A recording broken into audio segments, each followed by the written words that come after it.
Assalamualaikum warahmatullahi wabarakatuh. Mari klik subscribe di channel ini dan aktifkan tanda loncengnya untuk mendapatkan update pemberitahuan di video berikutnya.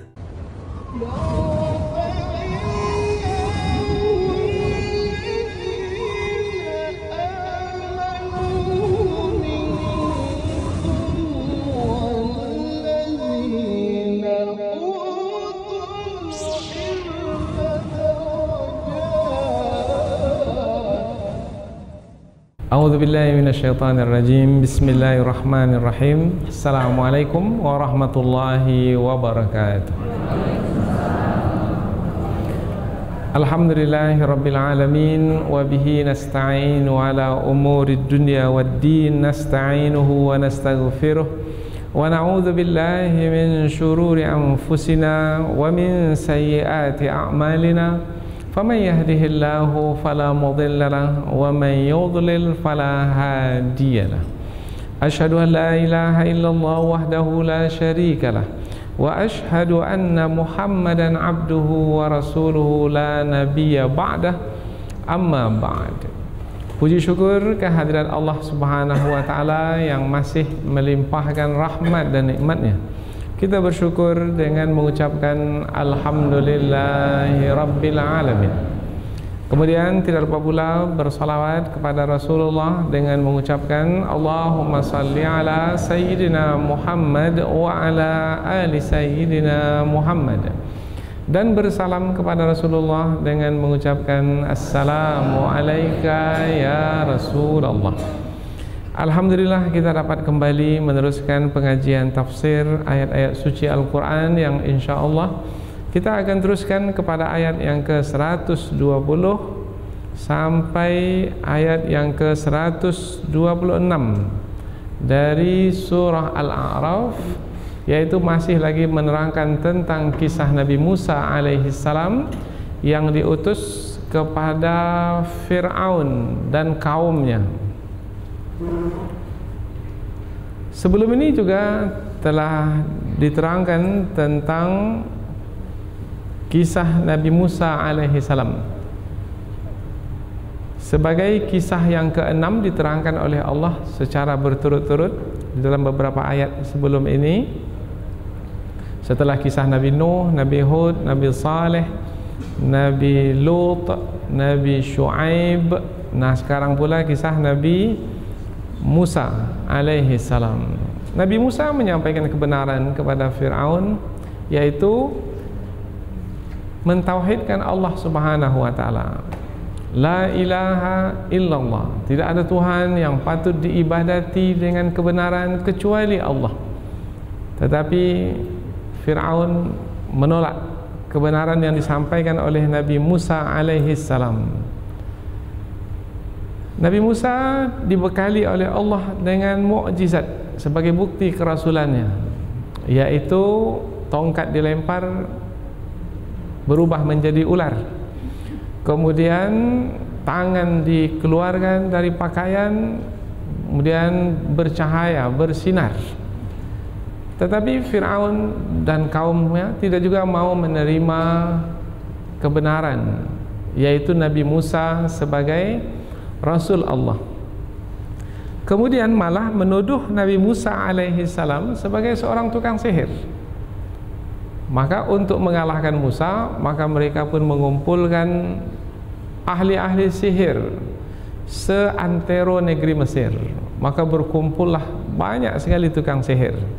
Ada yang mengatakan 72 jumlahnya, 72 orang ahli sihir. Ada yang mengatakan sampai 15.000, 30.000, bahkan lebih banyak lagi dari itu. Sebab pada masa itu adalah masa-masa yang setiap orang banyak menguasai ilmu sihir. Tetapi yang dipilih itu adalah yang unggul, yang hebat, yang handal untuk mengalahkan Nabi Musa alaihi salam. Singkat kata, dari yang sebelum ini telah kita sampaikan, yaitu ketika tukang sihir itu berhadapan dengan Nabi Musa, rupanya tukang-tukang sihir yang handal itu, yang disebut sebagai ahli-ahli sihir itu, mengaku kalah. Apa sebab? Sebab tongkat-tongkat mereka, tali-tali yang mereka lemparkan, kemudian mereka menyihir mata manusia sehingga oleh manusia mereka melihatnya sebagai ular yang besar dan mendatangkan rasa takut kepada manusia yang melihatnya. Tetapi itu hanyalah perbuatan sihir. Namun ketika Allah Subhanahu wa taala memerintahkan Nabi Musa supaya melemparkan tongkatnya, tongkat Nabi Musa itu betul yang berubah menjadi ular, bukan sebagai perbuatan sihir. Maka sihir yang diperbuat, yang dilakukan oleh ahli-ahli sihir tersebut dapat dikalahkan karena ular yang tercipta dari tongkat Nabi Musa yang dilemparkan itu memakan ular-ular yang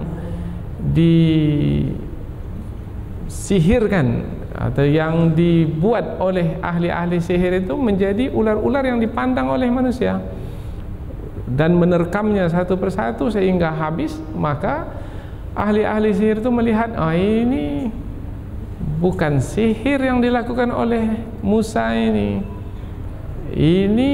adalah berlaku atas kuasa yang hebat, ini atas kuasa yang luar biasa, ini adalah atas kuasa yang menciptakan alam semesta ini. Maka ahli-ahli sihir itu bersungkur sujud di hadapan Nabi Musa alaihissalam, di hadapan semua manusia, bersujud kepada Allah sebagai tanda sekarang ini beriman kepada Allah setelah sebelumnya di dalam kekufuran karena mengamalkan sihir. Mereka beriman kepada Allah. Nah, tentang mereka beriman kepada Allah, berarti mereka sekarang telah bersama dengan Nabi Musa alaihissalam. Berarti mereka sekarang ahli-ahli sihir tersebut berhadapan pula dengan Fir'aun. Maka tentang mereka ahli-ahli sihir ini berhadapan dengan Fir'aun, inilah yang akan diceritakan dalam beberapa ayat yang kita pelajari dalam kesempatan ini.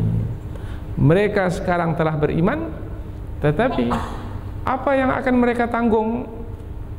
Karena mereka beriman kepada Allah, mereka akan menjalani ujian demi ujian, siksaan demi siksaan yang ditetapkan oleh Fir'aun. Sebab mereka sekarang sudah berhadapan dengan Fir'aun. Tadi bersama Fir'aun untuk menolong Fir'aun menghadapi Nabi Musa. Tetapi sekarang karena mereka telah beriman, maka mereka berhadapan dengan Fir'aun. Tapi mereka siap untuk diuji, disebabkan karena mereka beriman kepada Allah Subhanahu wa taala. Tak sedikit pun lagi mereka itu ragu-ragu, dan tidak sedikit pun pula mereka takut untuk menghadapi ujian apapun yang akan ditetapkan ke atas mereka. Sampai-sampai Fir'aun mengatakan, akan kami potong tangan dan kaki mereka itu dengan bersilang, dan akan kami gantung di tiang salib. Itu ancaman Fir'aun kepada tukang-tukang sihir. Tapi tukang sihir tak peduli, silahkan kamu ancam kami dengan apapun ancaman, dan kamu lakukan hukuman seberat apapun, kami tidak akan berubah. Karena kami sekarang ini telah beriman kepada Allah, dunia ini sudah tak ada lagi nilainya bagi kami. Kami ini sekarang mengharapkan redha Allah, supaya Allah memberikan balasan kebaikan untuk kami di akhirat nanti. Inilah dia ringkasan dari beberapa ayat yang akan kita pelajari dalam kesempatan ini, yaitu lebih fokus kepada tumpuan, lebih kepada tukang-tukang sihir, ahli-ahli sihir yang telah beriman kepada Allah berhadapan dengan Fir'aun. Inilah mungkin yang akan kita jadikan sebagai poin penting, pokok utama untuk kita kaji dengan lebih mendalam, yaitu pelajaran yang sangat berharga sekali, yaitu istiqamah di jalan kebenaran. Seperti istiqamahnya ahli-ahli sihir itu setelah beriman kepada Allah Subhanahu wa taala. Tadi kafir, sekarang beriman. Apabila telah beriman kepada Allah, istiqamah. Apabila kita perhatikan ayat-ayat berikutnya menjelaskan bahwasanya kesudahan dari ahli-ahli sihir ini adalah dibunuh di tiang gantungan. Tapi tidak sedikit pun membuat mereka menjadi berpaling dari kebenaran. Tidak, bahkan mereka kokoh, sabat, tetap pendirian di dalam kebenaran, dan itu perlu dicontoh.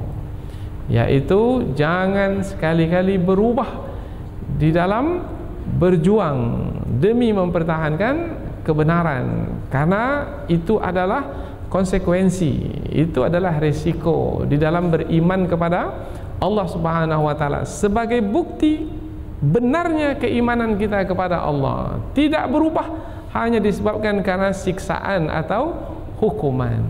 Inilah pelajaran yang sangat berharga. Kita akan lihat pelajaran ini melalui ayat-ayat yang akan kita tafsirkan nanti. Namun terlebih dahulu kita akan membacanya, karena kita berharap dari setiap huruf yang kita baca kita akan mendapatkan pahalanya, dan mudah-mudahan pahala itu akan diberi balasan oleh Allah berupa kebaikan, dan mudah-mudahan kebaikan itu berupa badan yang disehatkan, fikiran yang dijernihkan, dan hati yang disucikan, sehingga kehidupan kita ini insya-Allah kehidupan yang baik dan senantiasa baik, terpelihara dalam kebaikan sampai kita menutup usia di dunia ini. Allah Subhanahu wa taala berfirman, a'udzubillahi minasyaitonirrajim, bismillahirrahmanirrahim. Wa ulqiyas saharatu sajidin qalu amanna bi rabbil alamin rabbi Musa wa Harun. Qala fir'aun amantum bihi qabla an azana lakum inna hadha lamakrum makartumuhu fil madinati litukhriju minha ahlaha fasawfa ta'lamun la uqatti'anna aydiyakum wa arjulakum min khilaf thumma la usallibannakum ajma'in. Qalu inna ila rabbina munqalibun wa ma tanqimu minna illa an amanna bi ayati rabbina lamma ja'atna Rabbana afrigh alaina sabran wa tawaffana muslimin. Allah berfirman, wa ulqiyas saharatu sajidin. Wa ulqiya, dan meniarap atau bersungkur, as-saharatu, ahli-ahli sihir, sajidin, dalam keadaan bersujud. Jadi meniarapnya itu dalam bentuk bersujud. Qalu, mereka berkata, ketika meniarap bersujud itu mereka berkata, amanna, kami beriman, kami telah beriman bi rabbil alamin, kepada Allah Tuhan semesta alam. Rabbi Musa wa Harun, Tuhan Nabi Musa dan Nabi Harun. Itu perkataan ahli-ahli sihir. Apa pula yang dikatakan oleh Fir'aun ketika melihat ahli-ahli sihir telah beriman? Qala, telah berkata Fir'aun, amantum bihi, apakah kamu telah beriman kepadanya? Qabla, sebelum an adzana lakum, aku memberikan izin kepadamu. Apakah kamu beriman kepadanya sebelum aku memberi izin kepadamu? Aku belum beri izin lagi, kamu telah beriman? Berani betul kamu mendahului aku, wahai ahli-ahli sihir. Ini penjelasan ini dengan bahasa yang lain untuk mudah kita memahami terjemahan ini. Inna hadza lamakrum makartumuhu. Inna, sesungguhnya, hadza, perbuatanmu ini, lamakrun, sungguh perbuatan yang merupakan rencana jahat atau tipu muslihat. Makartumuhu, yang kamu melakukannya, fil madinati, di dalam kota atau di dalam negeri Mesir, litukhriju minha ahlaha, litukhriju, supaya kamu mengeluarkan minha, dari negeri Mesir ini, ahlaha, penduduknya.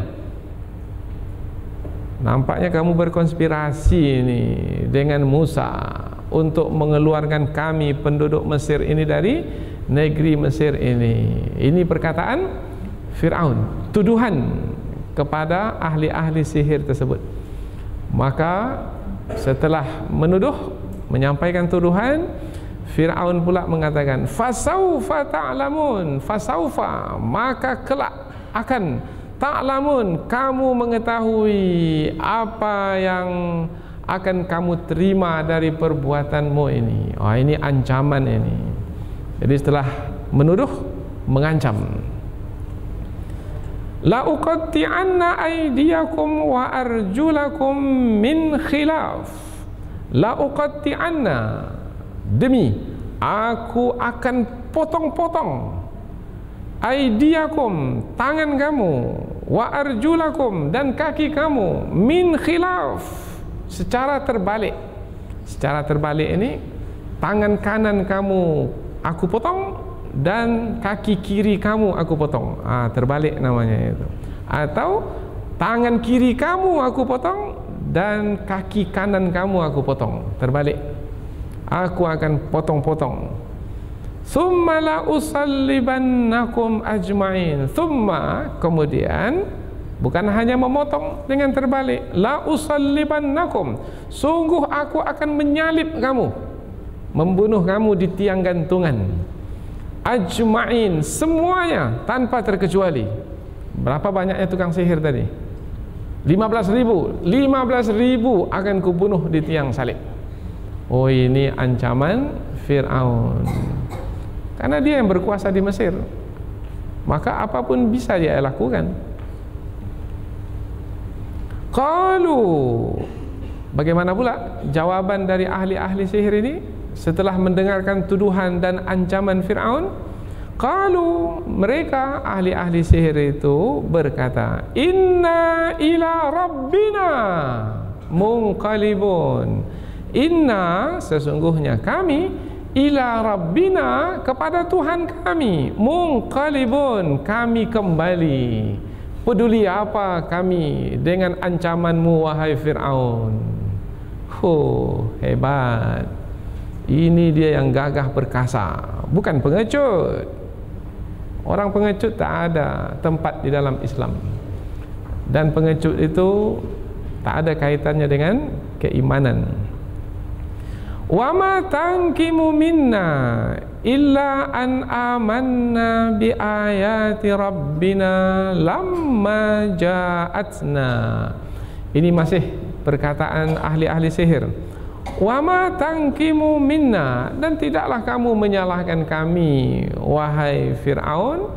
Kamu dah menyalahkan kami, sebab dari perkataanmu tadi ada tuduhan, dari perkataanmu tadi ada ancaman, dan tidaklah kamu menyalahkan kami illa, kecuali an amanna, disebabkan karena kami telah beriman.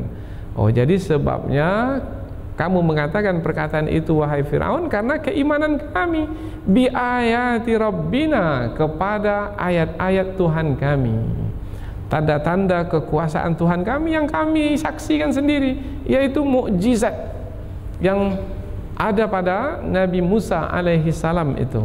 Lamma ja'atna, ketika telah datang tanda-tanda kekuasaan Tuhan kami itu kepada kami. Maka silahkan, kamu mau lakukan apa saja, silahkan wahai Fir'aun, kami siap untuk menerimanya. Rabbana afrigh alaina sabra. Rabbana, wahai Tuhan kami, afrigh, tuangkanlah, penuhkanlah, alaina, ke atas diri kami, sabra, kesabaran. Wa tawaffana muslimin, wa tawaffana, dan wafatkanlah kami. Andaikan kami mati di tiang gantungan, kami siap untuk mati di tiang gantungan, tapi ya Allah, matikanlah kami di tiang gantungan itu muslimin, dalam keadaan beragama Islam, yaitu berserah diri kepada Allah. Agama Islam jangan difahami mulai dari Nabi Muhammad. Tidak, agama Islam ini sudah mulai dari Nabi Adam alaihissalam. Semua para nabi agama mereka adalah agama Islam. Ini terjemahan kata per kata. Sekarang kita akan terjemahkan langsung dari awal ayat dengan menyusun tempat kata-kata tersebut supaya lebih mudah untuk kita fahami dalam bahasa kita. Dan ahli-ahli sihir itu bersungkur sujud. Mereka berkata, kami telah beriman kepada Tuhan semesta alam, Tuhan Nabi Musa dan Nabi Harun. Fir'aun berkata, apakah kamu beriman kepadanya sebelum aku memberi izin kepadamu? Sesungguhnya perbuatanmu ini adalah rencana jahat atau tipu muslihat yang kamu lakukan di kota ini, supaya mengeluarkan penduduk kota ini dari kota ini. Maka kelak kamu akan mengetahui apa yang akan ditetapkan ke atasmu berupa hukuman atau siksaan. Demi aku akan potong-potong tangan-tanganmu dan juga kaki-kakimu secara terbalik. Kemudian aku akan salib kamu semuanya tanpa terkecuali. Ahli-ahli sihir itu menjawab, sesungguhnya kami kembali kepada Tuhan kami, dan tidaklah kamu menyalahkan kami kecuali karena kami telah beriman kepada ayat-ayat Tuhan kami ketika ayat-ayat itu telah datang kepada kami. Wahai Tuhan kami, penuhkanlah kesabaran ke dalam hati kami dan wafatkanlah kami dalam keadaan berserah diri kepadamu, dalam keadaan beragama Islam. Jadi dari terjemahan tadi dapatlah kita ketahui bahwasanya yang akan kita bahas dalam pertemuan ini adalah tentang ahli-ahli sihir Fir'aun yang tadinya berhadapan dengan Nabi Musa alaihissalam untuk mendapatkan upah dari Fir'aun, untuk mendapatkan kedudukan yang dekat dengan Fir'aun. Tetapi ketika telah mengetahui kebenaran melalui Nabi Musa alaihissalam yang melemparkan tongkatnya, dan itu adalah bukan perbuatan sihir tetapi mukjizat sebagai tanda kekuasaan Allah, maka ahli-ahli sihir itu bersungkur sujud. Dengan bersungkur sujud beriman kepada Allah, maka tukang-tukang sihir ini berhadapan dengan Fir'aun. Fir'aun melihat ahli-ahli sihir itu beriman dan segera beriman tanpa minta izin terlebih dahulu kepadanya, padahal dia adalah penguasa negeri Mesir. Maka Fir'aun merasakan bahwasanya ini pengkhianatan ahli-ahli sihir ini terhadapnya. Dan bukan hanya itu, ini adalah ancaman bagi Fir'aun, karena apabila dibiarkan ini bisa membawa kepada jatuhnya kekuasaan Fir'aun. Dan Fir'aun melihat, oh ini bisa membawa kepada pengusiran Fir'aun dari negeri dan penduduk negeri Mesir. Maka Fir'aun pun menetapkan hukuman siksaan ke atas ahli-ahli sihir ini, yaitu dengan memotong tangan dan kaki mereka secara bersilang dan menyalib mereka di tiang gantungan. Namun ahli-ahli sihir ini tidak sedikit pun merasa takut berhadapan dengan Fir'aun yang zalim, yang kejam, yang ganas. Disebabkan karena keimanan mereka kepada Allah, mereka sudah tidak lagi melihat dunia, mereka melihat akhirat, mereka kembali kepada Allah semuanya pasti akan kembali kepada Allah. Hanya saja mereka berdoa, mudah-mudahan ketika perjalanan mereka kembali kepada Allah, mereka dapat sabar dalam menjalani setiap ujian. Kemudian ketika mati bertemu dengan Allah, mati dalam keadaan beragama Islam. Oh, jadi pembahasan ini adalah pembahasan tentang apabila iman sudah masuk dalam hati, iman itulah yang membuat seorang menjadi gagah perkasa, dan apapun yang akan berlaku akan mereka hadapi dengan sabar, dan mereka ingin mengakhiri hidup ini tetap dalam kebenaran. Ini adalah yang akan kita pelajari dalam pertemuan ini, yaitu khusus tentang kisah antara ahli-ahli sihir yang telah beriman dengan Fir'aun. Dan kisah ini berada pada kisah Nabi Musa yang diutus oleh Allah kepada Fir'aun. Jadi di dalam kisah itu ada kisah lagi. Maka kisah yang kecil ini yang mau kita bahas sekarang itu kisah ahli-ahli sihir berhadapan dengan Fir'aun. Tadinya bersama Fir'aun, sekarang melawan Fir'aun. Rupanya apabila Allah menghendaki, mudah saja bagi Allah untuk membalikkan hati manusia yang tadinya kafir bersama musuh, sekarang pula beriman bersama dengan Nabi Musa alaihissalam untuk menghadapi musuh.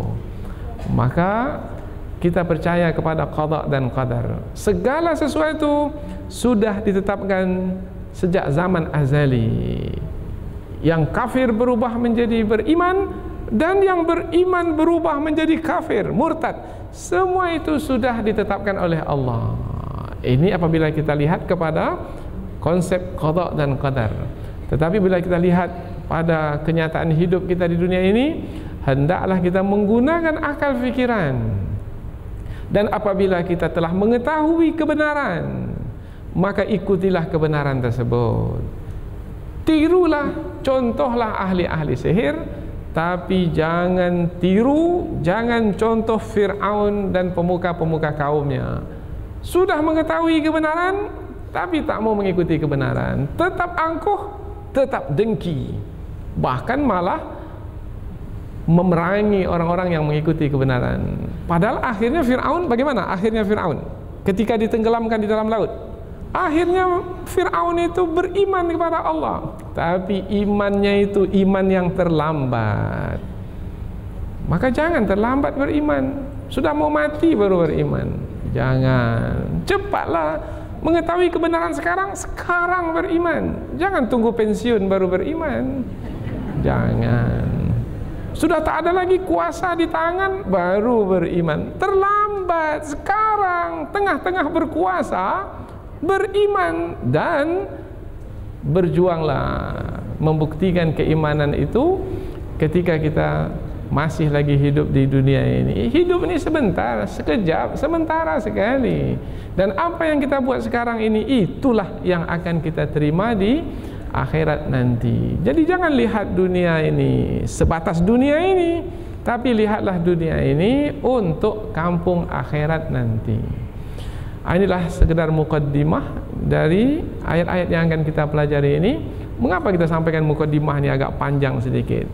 Pertama adalah supaya kita lebih fokus, lebih menumpukan perhatian kepada pelajaran yang utama dari kisah ini. Kemudian berikutnya lagi, nanti apabila kita membahaskan ayat-ayat ini melalui tafsiran yang panjang, kita tidak hilang arah, sebab pokok utamanya sudah kita ketahui. Maka nanti kita akan lebih menikmati penyampaian dari ayat-ayat yang berkaitan dengan kisah ahli-ahli sihir berhadapan dengan Fir'aun. Kita lihat ayat ini dengan lebih dekat lagi. Kita mulai dari ayat yang ke-120.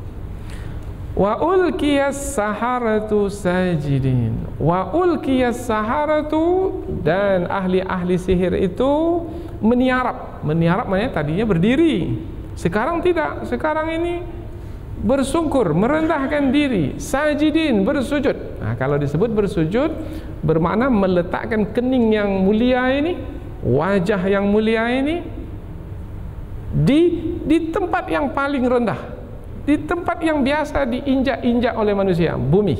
Nah, itu namanya bersujud. Kalau disebut bersujud, kalau kita sekarang ini bersujud ada 7 anggota sujud. Muka, 2 telapak tangan, 2 lutut, dan 2 ujung jari. Nah, begitulah bentuk bersujud. Ahli-ahli sihir ini bersujud. Bersujud maknanya merendahkan diri. Bersujud kepada Allah. Karena ayat berikutnya mereka menyatakan, qalu, mereka ahli-ahli sihir itu berkata, amanna birabbil alamin, kami beriman kepada Tuhan semesta alam.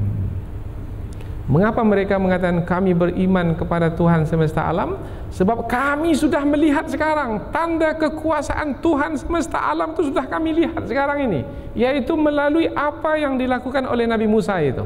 Yang dilakukan oleh Nabi Musa itu bukan sihir, itu adalah kekuasaan Tuhan semesta alam. Kami ini ahli sihir, kami tahu membedakan mana yang sihir, mana yang bukan sihir. Ini yang diperbuat oleh Musa ini bukan sihir ini. Ini adalah perbuatan Tuhan semesta alam. Maka kami mengetahui kebenaran ini, maka kami segera beriman. Mestinya kalau ahli sihir yang handal, yang hebat, yang pakar dalam bidang sihir nih sudah beriman, mestinya yang lain yang tak pakar itu segera beriman mestinya. Yang pakar saja sudah beriman, apalagi yang tak pakar ini. Kalau yang pakar sudah beriman, yang tak pakar ini tak juga mau beriman, yang ahli saja sudah beriman, yang biasa-biasa tak mau beriman, bermana yang biasa ini? Apa kira-kira kata yang sesuai? Kalau bahasa Minang, mada apa jama? Sombong berarti, angkuh berarti, atau dengki mungkin, tak suka kepada kebenaran. Ini gambaran yang mesti difahami. Maka bila orang-orang berilmu sudah beriman, maka wahai orang-orang awam, ikuti segera orang-orang berilmu yang beriman itu. Kalau kamu juga tidak mau beriman, sementara orang-orang berilmu, orang-orang yang berpendidikan itu sudah beriman, berarti kamu ini adalah orang-orang yang angkuh, yang sombong, orang yang tak tahu diri, yang tak bisa diajar.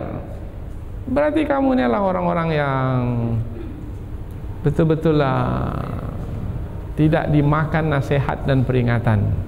Artinya tidak bisa memanfaatkan apa yang berharga. Yaitu bila orang yang sudah lebih berilmu dari kita itu sudah beriman, maka mestinya kita segera pula lah beriman. Tapi bagaimana dengan Fir'aun? Bagaimana dengan pemuka-pemuka Fir'aun yang mereka itu bukanlah handal, bukanlah hebat dalam perkara sihir? Apakah mereka mengikuti perbuatan ahli-ahli sihir ini? Tidak, malah mereka memerangi ahli-ahli sihir ini dengan mengancam, menuduh. Mengancam, menuduh. Ini adalah perbuatan yang keji. Mereka coba untuk membinasakan dan mencelakakan orang-orang yang telah beriman. Rabbi Musa wa Harun, diberi penekanan lagi bahwasanya Tuhan semesta alam yang kami fahami itu adalah Tuhannya Nabi Musa dan Nabi Harun. Bermakna sekarang ahli-ahli sihir ini bersama dengan Nabi Musa dan Nabi Harun. Tadi bersama Fir'aun, sekarang bersama Nabi Musa. Sama juga dengan Umar bin Khattab. Umar bin Khattab awal-awalnya bersama musuh, bersama kafir Quraisy. Setelah itu beriman. Umar bin Khattab bersama Rasulullah. Nah, ini pelajaran. Jangan berlama-lama lagi bersama musuh itu. Sudah berhenti sekarang ini bersama musuh. Tobatlah kamu, wahai siapa ini? Siapa sajalah. Berhenti dari bersama musuh hanya karena ingin mendapatkan kepentingan duniawi, karena upah, hanya karena kedudukan. Oh, jangan kamu pertaruhkan akhiratmu yang berharga itu. yang kekal dan abadi dengan dunia yang sementara. Itu tidak bijaksana yang seperti itu. Kira-kira begitulah bahasa nasihatnya. Ayat ini gamblang sekali ya, mudah sekali untuk difahami. Sangat mudah. Tapi mengapa juga banyak yang seperti itu ya? Seperti apa? Seperti itu, seperti pemuka-pemuka Fir'aun. Dan juga Fir'aun itu sekali.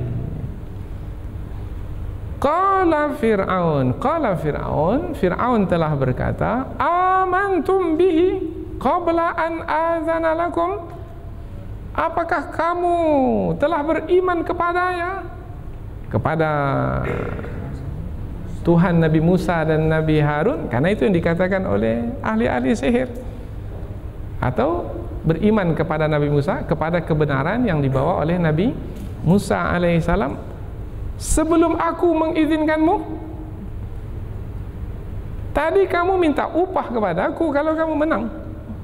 Berarti kamu adalah pegawaiku, kamu adalah pekerjaku, kamu itu di bawah kuasaku, kamu adalah bahagian dari orang-orang yang kukuasai.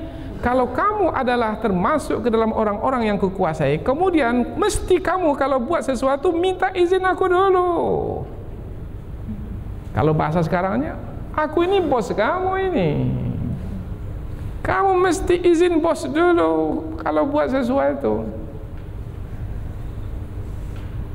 Berarti di sini Fir'aun sangat menyombongkan diri. Atau dengan bahasa yang lebih nyata lagi adalah, wahai ahli-ahli sihir, kamu beriman sebelum aku izinkan. Aku ini penguasa Mesir. Apapun yang berlaku di bawah sana mesti izin aku dulu. Aku yang menentukan, bukan kamu. Aku penguasa. Apalagi aku adalah Tuhanmu yang paling tinggi di negeri Mesir ini. Karena Fir'aun mengatakan, wa ana rabbukumul a'la, aku adalah Tuhanmu yang paling tinggi. Maka apa-apa yang berlaku di negeri ini mesti seizin aku terlebih dahulu. Nampaknya kamu berani ya, sebelum aku izinkan, kemudian melakukan tindakan yang aku tidak sukai. Kamu lakukan perbuatan yang kumurkai, tunggulah apa yang akan kamu terima nantinya. Begitulah kira-kira bahasanya. Kalau didramatisir lah, orang yang pandai buat drama mungkin lebih pandai mencari kata-katanya lah. Ini kita mau memunculkan seperti itulah keadaan antara ahli-ahli sihir dengan Fir'aun. Jadi Fir'aun menunjukkan dirinya sebagai penguasa negeri Mesir, yaitu ia telah menetapkan siapa saja yang membuat keputusan mesti seizinnya. Ini pula ahli-ahli sihir tidak minta izin terlebih dahulu. Tapi apakah kalau untuk beriman kepada Allah mesti minta izin dulu kepada manusia? Ulang sekali lagi. Ini saya sampaikan dengan perlahan tadi. Kalau ada orang yang berada di lapisan bawah, mungkin dia pegawai rendahan dan dia punya bos, punya atasan. Apakah kalau pegawai rendahan ini beriman kepada Allah minta izin dulu kepada atasan? Dalam perkara keimanan perlu minta izin? Kalau pergi berjalan ke luar negeri perlu minta izin. Ambil cuti umpamanya perlu minta izin. Tapi kalau untuk beriman kepada Allah perlu pula minta izin? Tidak. Jadi logika yang dipakai oleh Fir'aun tak sesuai dengan apa yang difahami oleh tukang sihir. Jadi mengapa tukang sihir ini beriman kepada Allah tanpa minta izin kepada Fir'aun? Sebab dalam beriman ini tak perlu izin siapa-siapa. Bahkan minta izin ayah ibu pun tak perlu kalau beriman kepada Allah. Ayahnya kafir, ibunya kafir umpamanya. Kemudian si anak ini telah mendapat petunjuk, perlu minta izin kepada ayah ibu. Ayah ibu, izinkan saya untuk memeluk Islam. Tidak, tak perlu izin. Karena beriman kepada Allah ini adalah kewajiban, tidak bergantung kepada siapa-siapa. Itu adalah kewajiban seorang hamba di hadapan Allah penciptanya. Kalau bergantung kepada orang lain, kalau orang lain izinkan, dia akan beriman. Kalau orang lain tak izinkan, kemudian dia tak beriman. Bukan begitu cara berpikir. Jadi iman itulah sesuatu yang tinggi sekali nilainya dan tidak boleh dibatasi oleh yang lainnya. Tidak cukup dengan menampakkan siapa dirinya. Fir'aun juga menyampaikan atau melemparkan tuduhan yang tidak ada dasarnya, tidak ada buktinya. Inna hadza la makrun makartumuhu fil madinati litukhriju minha ahlaha. Ini adalah perbuatan makar. Kalau disebut makar bermakna rencana jahat yang dilakukan secara bersembunyi-sembunyi. Yang kamu lakukan di negeri ini, negeri Mesir ini, supaya kamu mengeluarkan penduduk negeri Mesir dari negeri Mesir ini. Kami adalah penduduk negeri Mesir ini. Kami di sini adalah Fir'aun dari kaum Kipti, Koptik. Kami ini penduduk negeri ini. Kamu beriman bersama Musa, karena sebelum ini Nabi Musa disebut sebagai orang yang akan mengusir Fir'aun dan penduduknya dari Mesir. Sekarang dituduhkan pula kepada ahli-ahli sihir. Maka dalam ayat ini digabung sekali oleh Fir'aun. Kamu ini nampaknya sudah bersepakat dengan Musa dalam melaksanakan rencana jahat untuk mengusir kami dari negeri kami. Ini tuduhan. Betulkah ahli-ahli sihir ini sebelum ahli-ahli sihir ini berhadapan dengan Nabi Musa sudah duduk bersama pula dengan Nabi Musa, bersepakat? Ada bukti bahwasanya Nabi Musa telah duduk bersama ahli sihir? Tak ada bukti. Tiba-tiba saja Fir'aun menuduh. Nah, orang zalim, orang jahat itu biasanya begitu, menuduh tanpa bukti. Bukti bisa dibuat belakangan. Rekayasa. Kamu ini ya bersama dengan Musa sudah bersepakat, sudah berkonspirasi, sudah berkomplot untuk melaksanakan rencana jahat, mengeluarkan kami dari negeri ini. Oh, itu tuduhan. Tapi mampukah ahli-ahli sihir ini membantah tuduhan tersebut? Macam mana mau membantah? Ini yang berkata ini siapa ini? Yang berkata Fir'aun. Mana ada siapa yang berani menyalahkan Fir'aun? Kalaupun ada pengadilan itu bisa direkayasa, tapi tak ada pengadilan pada masa itu. Karena yang menetapkan langsung Fir'aun. Ada juga Fir'aun pada hari ini.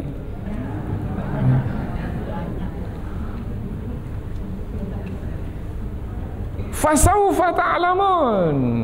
Maka Fir'aun pun mengancam, fasaufa, maka sungguh akan kamu lihat. Akan di sini saufa, pasti kamu akan lihat, ta'lamun, apa yang akan aku lakukan kepada kamu semua, wahai ahli-ahli sihir, dan kamu mengetahui betapa dahsyatnya siksaanku ke atasmu yang telah berkhianat kepadaku.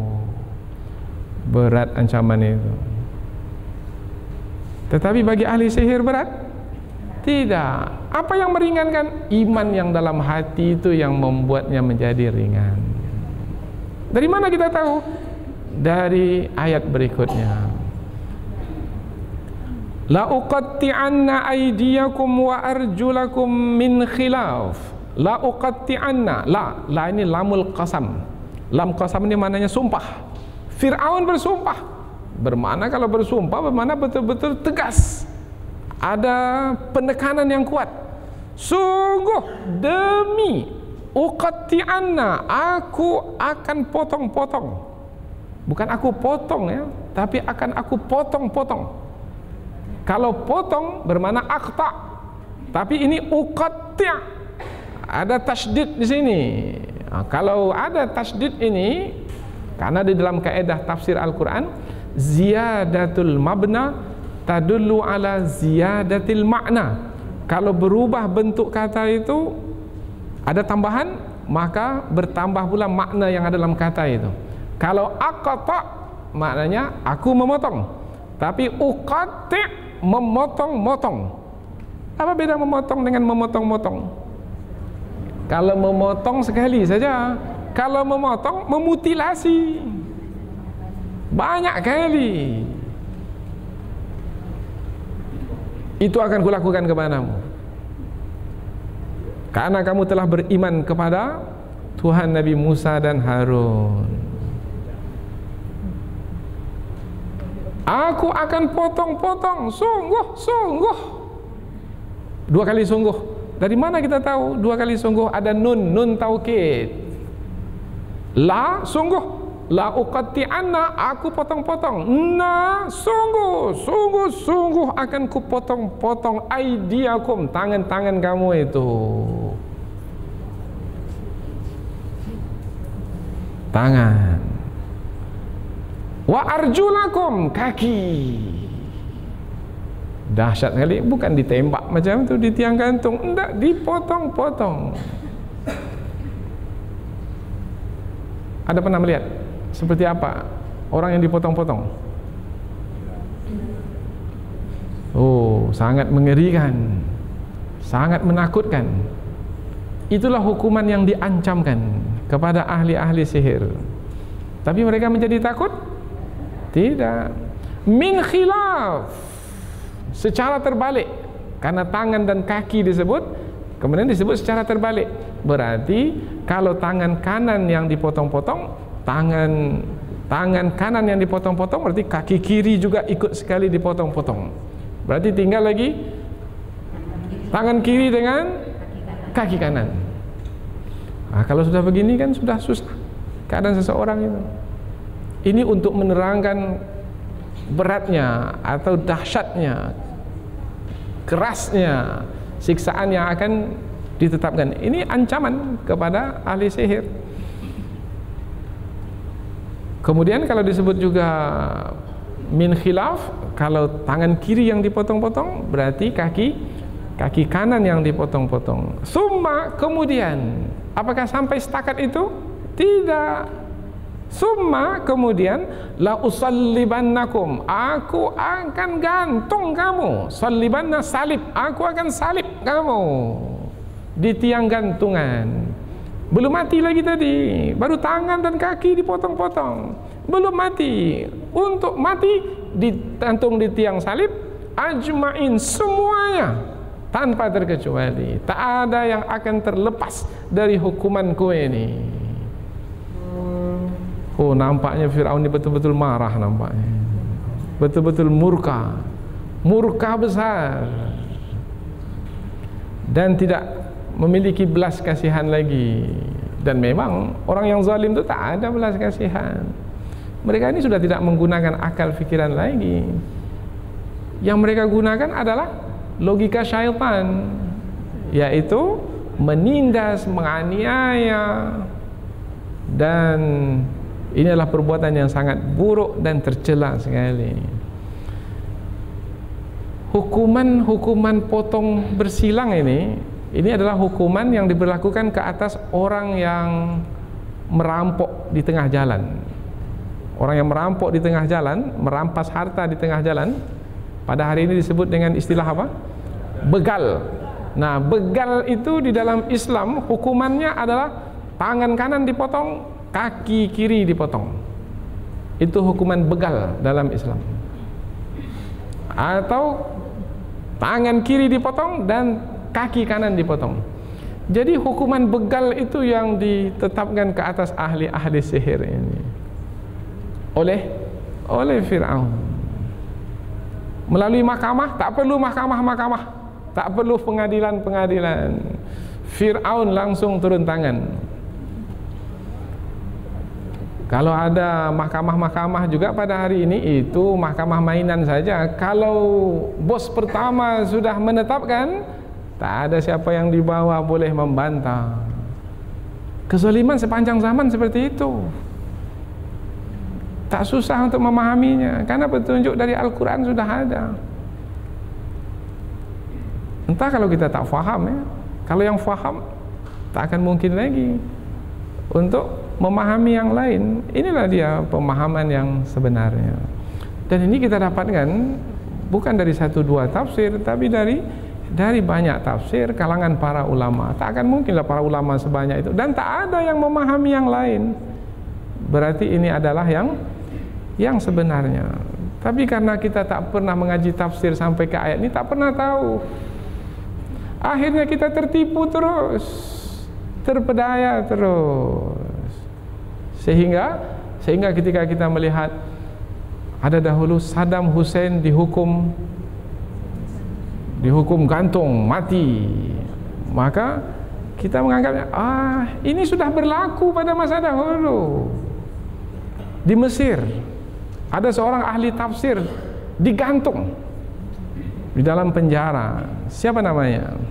Said Qutb, ahli tafsir, menulis satu tafsir namanya Fi Zilalil Quran. Digantung oleh rezim di Mesir, mati di tiang gantungan. Dan itu adalah sunnatullah.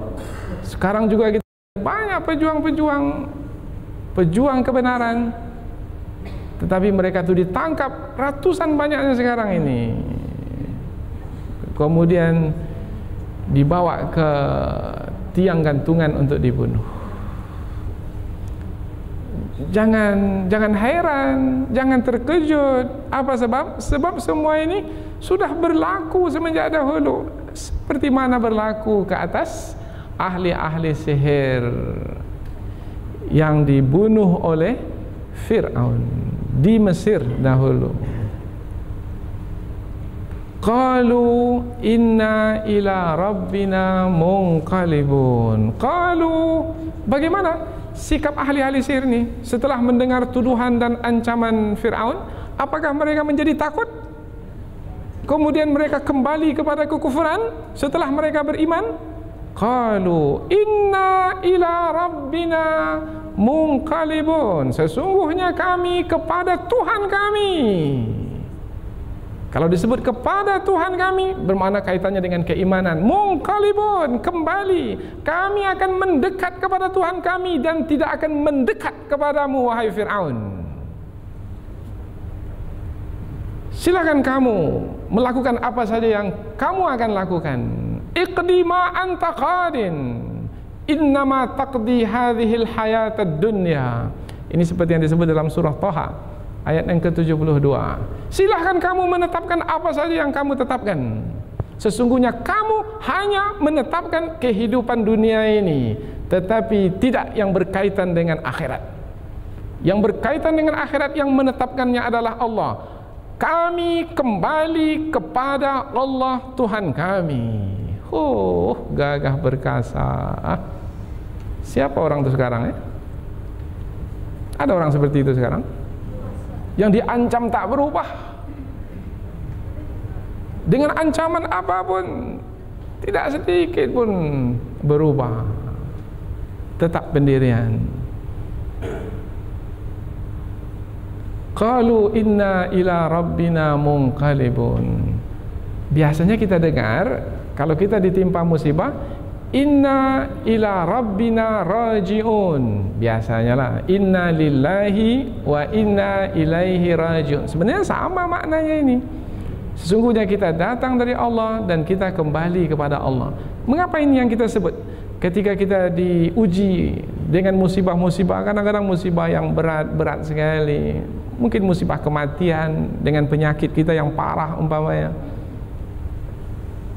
Mengapa? Sebab kita melihat ke akhirat sana. Karena perjalanan kita sebenarnya bukan perjalanan menuju kematian sebenarnya. Perjalanan kita sebenarnya perjalanan menuju Allah, dan kematian itu adalah bahagian dari perjalanan. Jadi perjalanan kita perjalanan yang panjang, perjalanan menuju Allah. Maka apabila perjalanan menuju Allah, bermakna kita ini beriman karena Allah. Kemudian nanti ada ujian-ujian itu di jalan Allah menuju Allah. Kemudian apabila kita terasa berat sekali menjalani ujian, minta tolong kepada Allah. Semua dikaitkan dengan Allah. Ini yang ditunjukkan oleh ahli-ahli sihir ini. Kami kami ini kembali kepada Allah. Allah Tuhan kami. Inna ila rabbina munqalibun.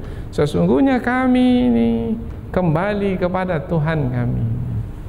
Jadi kami jangan harap akan mendekat lagi kepadamu, wahai Fir'aun. Kamu menjanjikan kami akan dekat kepadamu, tapi kami akan dekat kepadamu. Tidak, kami akan dekat kepada Allah. Karena kalau disebut kembali kepada Allah, bermakna akan dekat kepada Allah. Semakin jauh perjalanan dalam kembali kepada Allah, semakin dekat kepada Allah. Semakin dekat kepada Allah, semakin menjauh dari selain Allah. Dan itulah yang diinginkan oleh orang-orang yang beriman. Wa ma tankimu minna illa an amanna bi ayati rabbina lamma ja'atna. Ini perkataan ahli-ahli sihir ini menerangkan apa sebabnya berlaku tuduhan dan ancaman, tuduhan-tuduhan palsu, ancaman-ancaman yang kejam dari Fir'aun itu. Apa sebabnya berlaku? Sebabnya adalah ahli sihir menyatakan yang sebenarnya. Mengapa kamu menyalahkan kami, wahai Fir'aun? Kalau pada hari ini Fir'aun ini Perdana Menteri umpamanya, Presiden. Mengapa kamu menyalahkan kami, wahai Tuan Presiden? Sebabnya adalah karena kami ini telah beriman kepada Tuhan kami. Kami beriman melalui tanda-tanda kekuasaan Tuhan kami yang ada pada kami. Karena keimanan kami ini, maka kamu menyalahkan kami. Tapi betul perbuatan menyalahkan orang-orang beriman karena keimanan mereka? Oh tidak, itu adalah kejahatan itu sebenarnya. Ini disampaikan oleh ahli sihir. Kamu wahai Fir'aun tidaklah menyalahkan kami kecuali karena kami, melainkan karena kami adalah telah beriman kepada Tuhan-Tuhan kami melalui tanda-tanda kekuasaan Tuhan kami yang kami saksikan melalui Nabi Musa alaihi salam. Yaitu mukjizatnya ketika ia melemparkan tongkatnya. Kami melihat ini tanda kekuasaan Allah Tuhan kami. Karena kami melihat tanda kekuasaan Allah, kemudian kami beriman, lalu kamu menyalahkan kami. Kalau memang karena itu, kami terima, wahai Fir'aun. Tetapi kami bukanlah orang yang salah. Kamu yang salah. Dan kamu menyalahkan orang yang benar, wahai Fir'aun. Dan kalau kamu teruskan juga menyalahkan kami, kami ini beriman kepada Allah. Karena keimanan kami, kamu menyalahkan kami, kemudian kamu menghukum kami, silahkan. Kamu mau potong tangan dan kaki kami secara bersilang, silahkan. Kamu mau gantung kami di tiang salib, silahkan.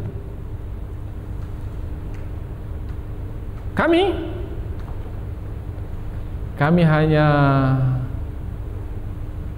bermohon kepada Allah, berdoa kepada Allah, meminta kepada Allah. Dua permintaan ahli sihir yang sudah beriman kepada Allah. Permintaan pertama, ya Allah berikanlah kesabaran kepada kami. Kesabaran itu perlu ya Allah, supaya kami ini tidak merubah pendirian kami. Jangan sampai kami kafir lagi ya Allah setelah kami beriman kepadamu. Berikan kesabaran kepada kami dalam menjalani ujian-ujian yang berat dari penguasa yang zalim ini. Rabbana afrigh alaina sabra. Wahai Tuhan kami, tuangkanlah kesabaran penuh-penuh ke dalam hati kami supaya kami dapat menjalani ujian ini dengan mudah, dengan ringan. Dan permintaan kami yang kedua ini kepada Allah. Ahli-ahli sihir ini berdoa kepada Allah. Permintaan kami ya Allah kepadamu adalah wa tawaffana muslimin, dan wafatkan kami dalam keadaan beragama Islam, berserah diri kepadamu. Jangan sampai masuk lagi keinginan-keinginan hawa nafsu kami dalam hidup kami sehingga kami menyimpang dari jalan yang benar, kemudian keluar dari ajaran agama Islam yang mulia.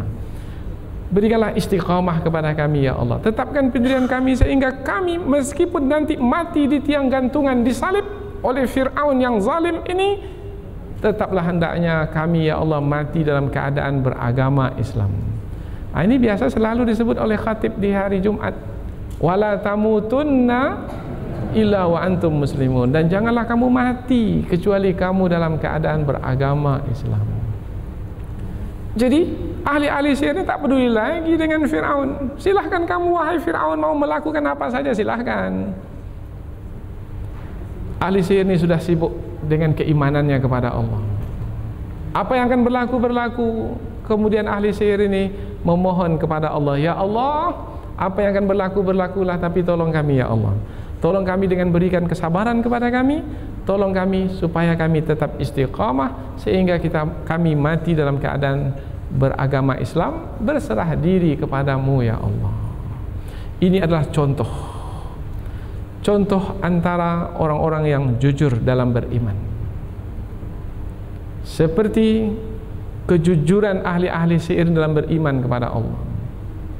Meskipun tuduhan-tuduhan yang palsu oleh penguasa negeri Mesir, Fir'aun, meskipun ancaman-ancaman yang berat, yaitu hukuman, siksaan yang dahsyat akan diberlakukan ke atas diri mereka, tapi mereka tidak sedikit pun berganjak. Mereka tetap beriman dan bermohon kepada Allah supaya tetap dalam keadaan beriman sampai mereka meninggal dunia.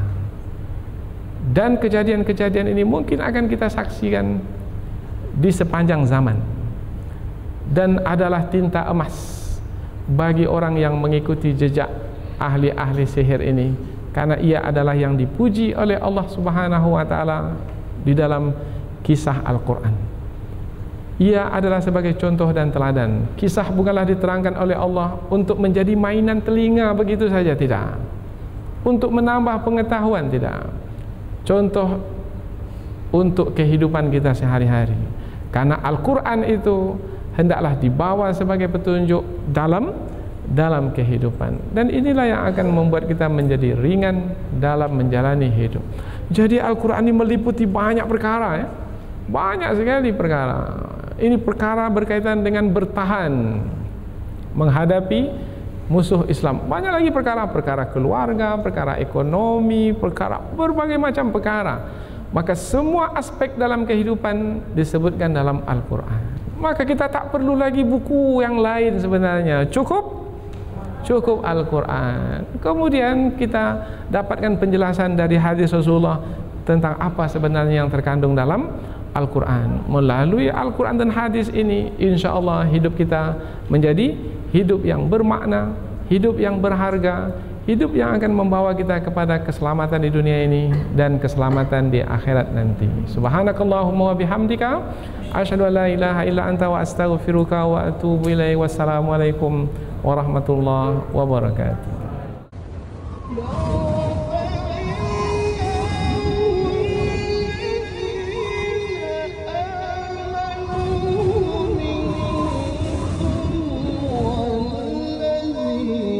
No.